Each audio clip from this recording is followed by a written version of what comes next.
Well, I'm going to talk to a man who's very upset about a lack of dignity accorded to classical music, and we're going to talk about that in this hour. We may get back to the postal hike as people are upset about that, but right now we turn to Richard Wyszynski. Richard Wyszynski is a Chicago musician, a teacher, a writer.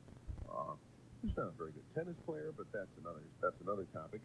Wyszynski was written up in a Gary Deeb column several weeks ago, and finally it was time to get him on the air here. His campaign began, according to Deeb and according to himself, in 1979 when he heard an ad on WIND right here on the radio for York Furriers. And what is it in that ad and other ads that gets you so angry, Richard? The reason I get angry is because, not that I'm against furs or against advertising per se, but when I hear an ad that uses a piece of classical music as background, I realize that I'm hearing a violation of the composer's intent and his life work. In other words, I'm hearing a commercial that is glommed onto a piece of music that was never written with anything like furs in mind or advertising, and it's used to underwrite and to hype a completely alien topic at the expense of the music. All right, now, if the composer could benefit from that, in other words, if his family or his friends or his heirs were to receive money for it, would that change? And he would agree. If he would say, oh, yeah, I'd like to sell furs with Ravel string quartet, for instance. If the composer were to say, I will let you use my music for a fee, he would then become a commercial music writer, and there are plenty of those. But Ravel never said that. Ravel said, I pour my music out of me drop by drop. And in another case where I had observed the music of Gustave Holst, a British composer being used, I have communications from Holst's daughter, who is still alive, and her agent, who said that they are irrevocably opposed to the use of this kind of music for any sort of advertising. All right, now, one of the things that's fascinating in reading not only the letters back and forth, because Richard has been indefatigable, energetic in writing and not accepting no for an answer, and in very often changing things. Something I find amazing. He might help you if you want to launch a protest and how to do it and how to deal with folks. But one of the things that complicates your position is that you are not opposed to all snippets of classical music used in any situation. I'm not sure if I'm clear on that, but for instance, you are not opposed to the Lone Ranger's theme song. No, the Lone Ranger's theme song is the Rossini-William Tell Overture. Now, the William Tell Overture, in connection with the Lone Ranger, is used as a signature, as something to identify the hero of a separate production. It's not used to sell Lone Ranger hats or Lone Ranger cigarette boxes or something. It's also in keeping with something within the theme of the music, is it not?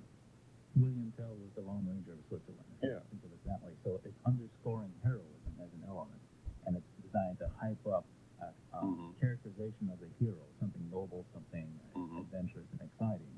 What are some of the examples where we might be listening to something and not really realizing what, for instance, on Channel 9, you complained about a Central Furniture Market spot.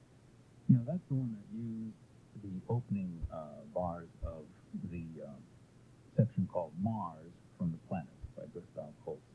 Now, what Holst has to do with sofas and refrigerators, I can never figure out. Or Mars, for them. Or Mars. The Ravel String Quartet was used to sell furs. There's a very famous 19th century romantic solo called A Meditation from Thais by the French composer Jules Massenet. This was used to decry the absence of the perfect coffee maker. The third Bach Brandenburg Concerto is used to publicize the energy of a certain automobile. The Beethoven Fifth Symphony is a favorite target for people who have an absence of talent and need to disguise it by glomming onto somebody else. Used to show for anything from a household cleaner to a Southside junkyard. Lysol was the one. Lysol. Now, this is that famous da-da-da-dum, like that? Right. And sometimes that's what it is. It's very attention-getting. And so you could see an advertising guy say, we'll use a couple of these, we'll get them in, we'll get them, and then we'll... When I complained about this to the guy who devised it, he said, well, it got your attention. Well, fired to the grandmother to get attention. Mhm. That's a gimmick. Mhm. I'm not so sure it's good for grandmothers or society in general. But Now this has been a very brave campaign. I ought to emphasize that Richard Wyszynski is not here just talking theoretically. Somebody threatened to punch you out. yeah, right. The people behind Mars, maybe they picked up a certain amount of flavor from the music, but they did threaten to send somebody down to rearrange my dental works. This shows you perhaps the fact that they're aware that they are in effect grave robbers, that they're taking things that are valuable. The venomous reaction you get from people after they patronize you and after they give you the coy fluff off is really pretty vicious. Mm-hmm. Pretty vicious. We have excerpts from some of your letters.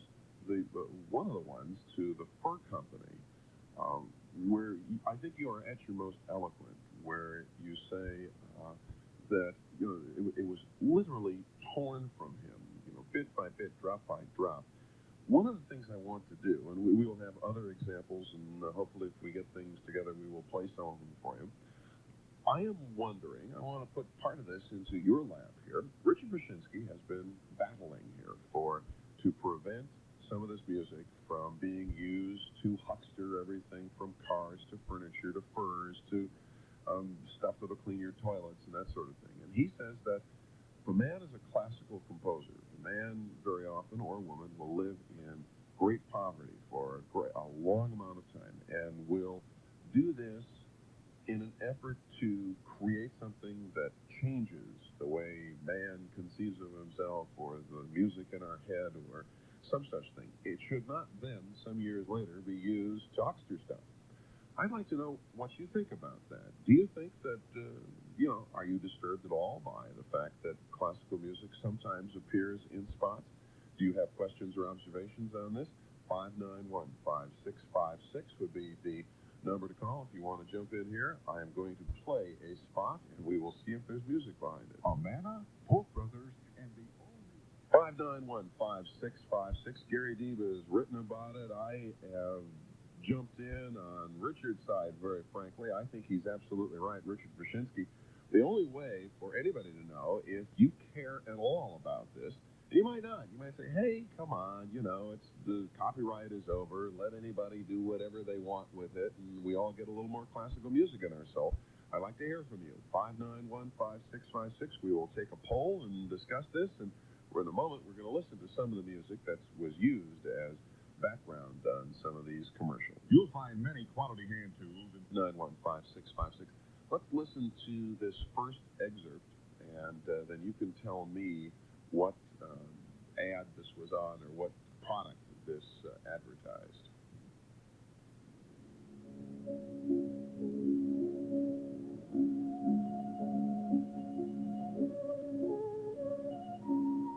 All right, now what is this? Meditation from Thais. And what product did it advertise? It was advertising the perfect coffee maker. A perfect coffee maker. Yes. This is one of the most beautiful themes in music. It is. It has been. It has nothing to do with coffee making. But it's used here as a kind of a burlesque, as a parody. And as a result, the person who first listens to this piece of music does not realize that it's a very touching spiritual theme for religious conversion in 19th century opera. He thinks it's a burlesque. So therefore, you've installed groundwork for the rest of his life. Also, that sort of music, I believe, is used in people who want to meditate. There's deeper messages in that music than just coffee makers. Yeah, that's right. By the way, the scratches from that recording is because that's a collector's item. It's a 1926 recording of Fritz Kreisler. I know what's this.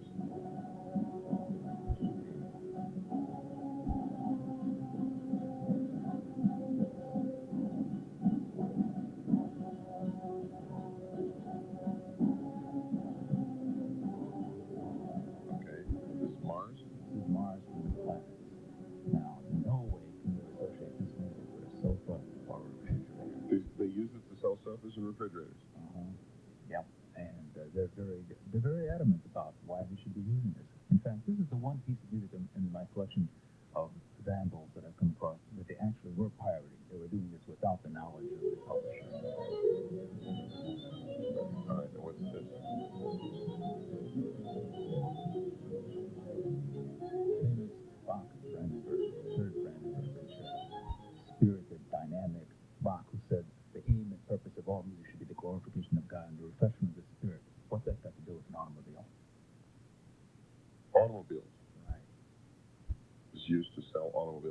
122.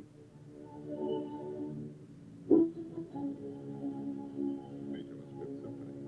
Beethoven's Fifth Symphony. A vulnerable target. Everybody who thinks he's got a titillating brainstorm picks on the Beethoven's Fifth Symphony, as I said, can be used to sell a household cleaner or a Southside junkyard. It gets your attention. Well, that's not what it's supposed to do. It's supposed to get something more than your attention. It's supposed to get you what? It's supposed to get your receptivity toward an elevated consciousness. How about we'll start with big words like that?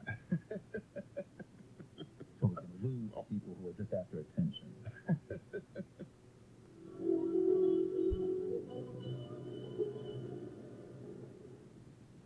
It's now 1:23 in Chicago. I'm Norman Mark. Richard Wyszynski is with me, and he is protesting the use of snippets of classical music to sell dog food and cars and furs and just about everything else. Is that the end of our examples, or do we have another one coming up here? No. Oh, here. Yeah, I have it. Wait, here.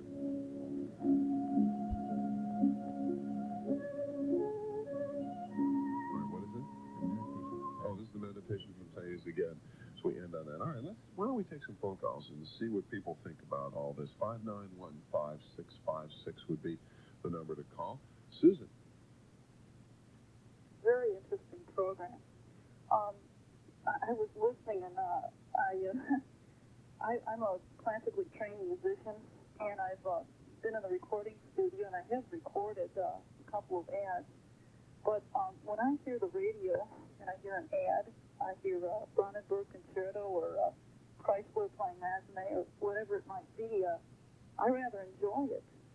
And I don't think that these composers are being compromised when we play their music for an ad. I'm kind of glad you brought that up, because I used to think that somewhere subconsciously, for instance, when the Lone Ranger played the William Tell Overture to introduce it, that in those days we were getting some sort of subconscious education in classical music, and very often classical music themes would be used in a romantic story on film or something like that. Richard, what is your opinion on that? Ravel's Bolero sold millions of copies after it was used with sexual orientation in the film 10. I wonder how Ravel would have felt about that. I think he wrote it for that purpose.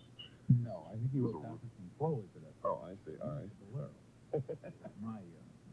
All right. As far as I've talked to other people, colleagues who have played recording sessions, and I've come across that attitude too. I think where I differ with the acceptance of classical music here as justified in commercials is that as a professional musician, possibly certainly my acquaintance with the Beethoven Fifth or with the Meditation Thais or any of these pieces was not at first background for a commercial. In other words, we have already, our ears have been introduced to the music in its proper psychic setting, if you want to think of it that way. Yes, but Mr. Wyszynski, the thing that one has to keep in mind is that when you realize that less than 1% of the American public has ever been to a classical music concert, and this sobering fact came to me a couple of years ago, and then... So you're saying any way that anybody gets classical music is all right, even if it's under a sofa? That the masses might get is great. Well, one second. Let's get Richard's answer to that. Well, I would like to reach the masses too, but I don't think we're going to do it this way. In the first place, they don't recognize, and very often the case, that they're listening to Gustave Holst or Beethoven or some famous composer for which they can then run down to the music record store and say, give me a recording of Beethoven Fifth because I heard this wonderful piece on a commercial. Secondly, that's like saying, I appreciate Shakespeare because I heard somebody say, to be or not to be, on a commercial. There's more to it than that. To cheesecake or not to cheesecake. There is a trivialization process that goes on when you take a piece of music that was not ever meant to be associated with by blotto beer. You know, that's like drawing a mustache in the Mona Lisa and say, try to ignore the mustache and let's appreciate the rest of the art. Or spray painting something on the side of a cathedral and say, but look at the architecture. I can't imagine any composer of serious consequence ever saying, okay, I'll compromise, I'll let them use this in such a fashion in order to reach the masses. All right, thank you for that call. Let's go, Susan, let's go to Joy here. Joy, you're on WIND. Hi. You are a Wyszynski fellow traveler.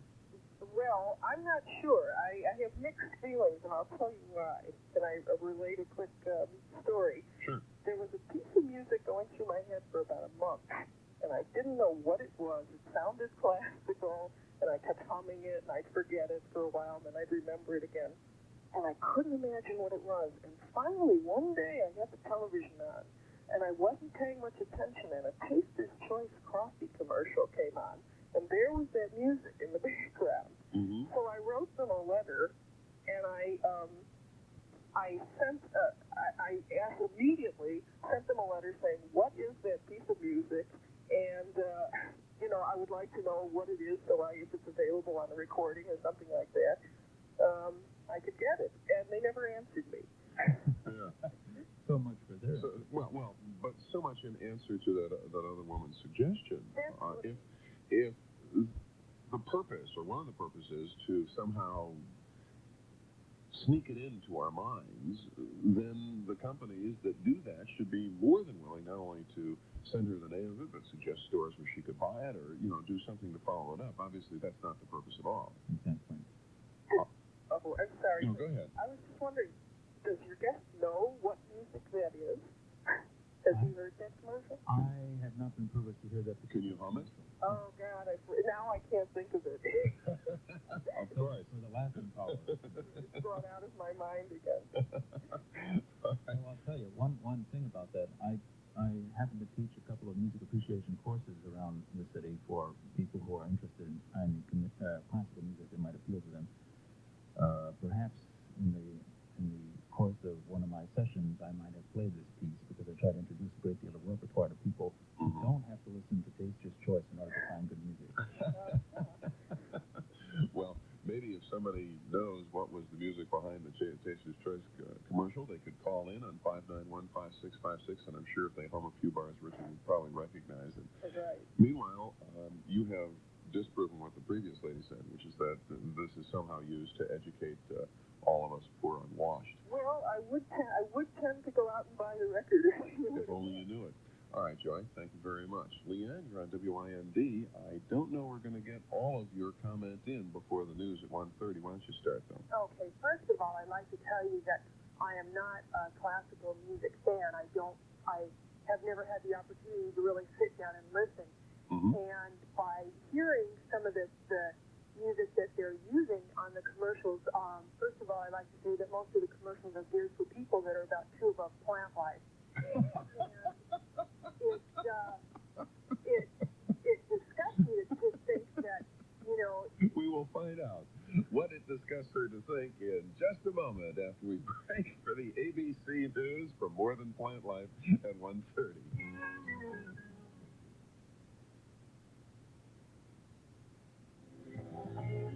And my guest is Richard Wyszynski. He's a Chicago musician and teacher and composer, and a man who has fought against the use of snippets of classical music behind dog food and furniture and fur and car advertisements.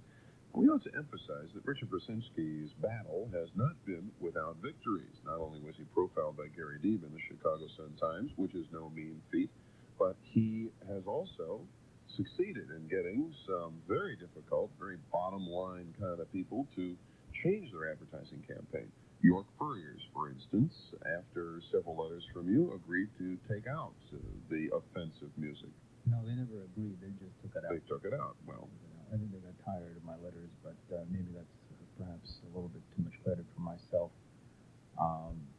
The Holst snippet is not used anymore because I have, I think, uncovered a scandal by which the official representative of the Holst estate in the United States, one of the most prestigious publishers of music in the United States, was discovered to have been double dealing the estate by continuing to let him use it for a fee when it was expressly against the wishes of his daughter and his family. And Lysol and Central Furnitures both have agreed, or if they haven't agreed, in a battle like this, they don't come up and say, thank you very much, Richard. What they do is just to quietly drop it and say, we've at least stopped this one irritant in our life. But it is victories. York, Lysol, and Central Furniture have demonstrated at least some level of community spirit involvement, acceding to your wishes, whatever. I should point out that very often the manufacturer or the agents, the person who has a product to sell entrusts his reputation to an advertising agency or some hot dog commercial preparation who takes the assignment and then with his own sort of self-titillated misguidance, maybe he took half a dozen oboe lessons when he was in college and now he thinks he's a great expert. These guerrillas then go along to produce a package which the manufacturer, in some cases, is not even aware of. And it's this middleman between the advertising agencies who feel that anything is worth sacrificing if it will gain a buck. And there is, of course, a difference in priorities. As far as the musicians are concerned who go and play these jingles, let me ask you this. In 1950, the pianist Dino Rapati had an engagement to fulfill in Besançon, France, a concert engagement. He was very ill at the time. He went on against the wishes of his doctor, and he collapsed, almost collapsed, just before the last number. He left the stage, fell into his wife's arms, said, "I'm choking, I can't play any longer." A month later, he was dead at the age of 33. When I see a jingle musician making that kind of sacrifice to play a jingle in a recording session, I'll tend to believe as strongly in their music as I do in Rapati's. All right, we were listening to Leanne before the news. Leanne? Yes, I'm still here. I agree with him. I agree with him so much. And part of the reason I could never sit down and listen to classical music now, because so many of the commercials are distasteful, and they make me feel like I'm simple-minded.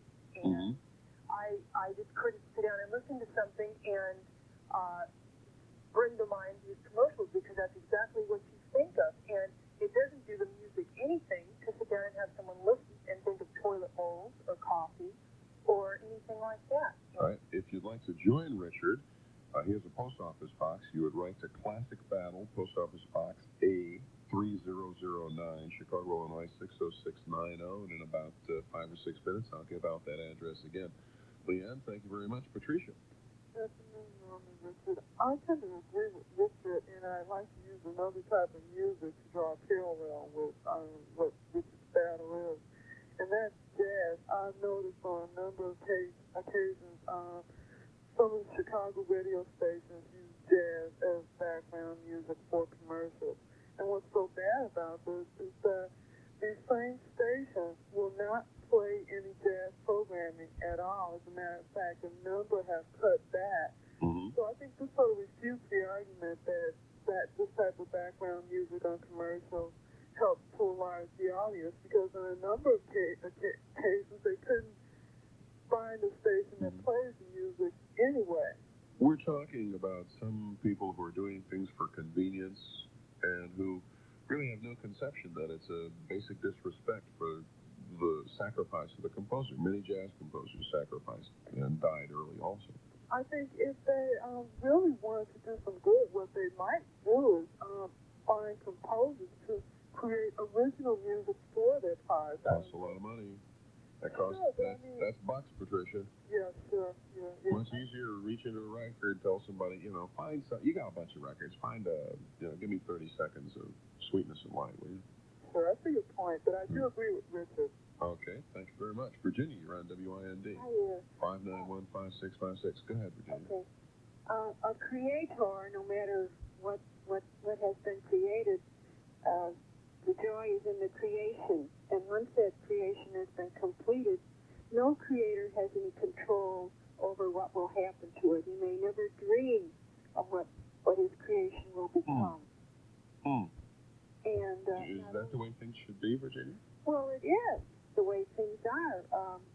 Once you have made something, there it is. It stands alone. All right, Richard, let's respond to that. I think that's a very interesting point. There's another thought after he answers. Okay. Well, we have some idea of what they were thinking of or conceiving when they put these artworks together. And we have some idea, therefore, what the transaction was supposed to be. I think of a composer as somebody who's made a compact with civilization, who's tried to take the torch from his own mind, from his own soul, and deepest profundities of his feelings, and tried desperately, underwriting it with his own life and sacrifice if necessary, to make this connection to listeners across space and across time.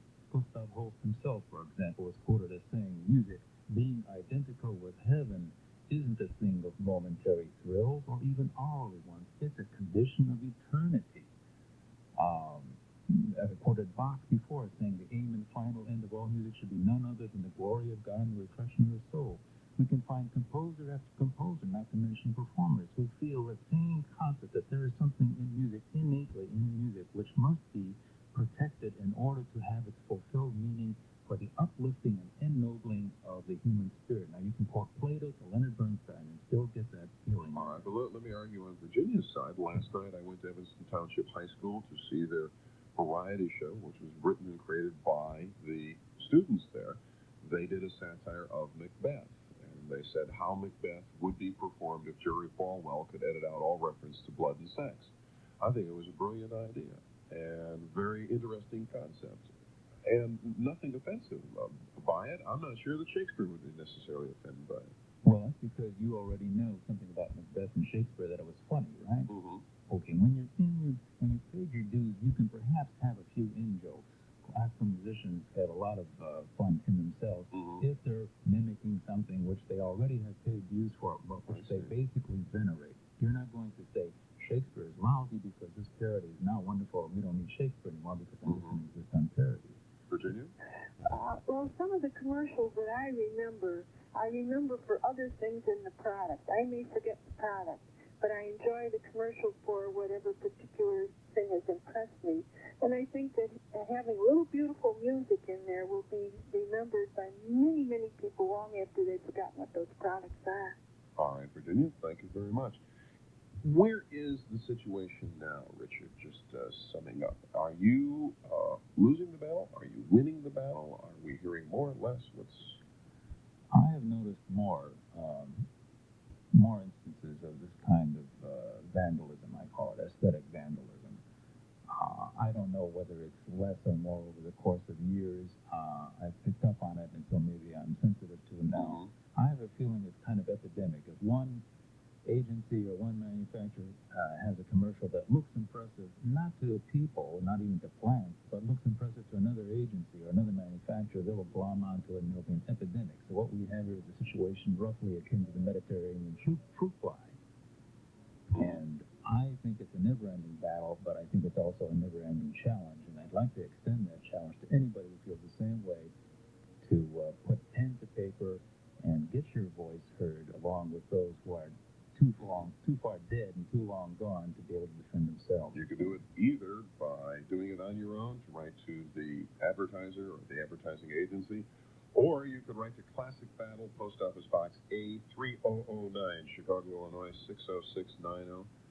Good luck with it. I think you're right. Thank you, Norman. I appreciate the time.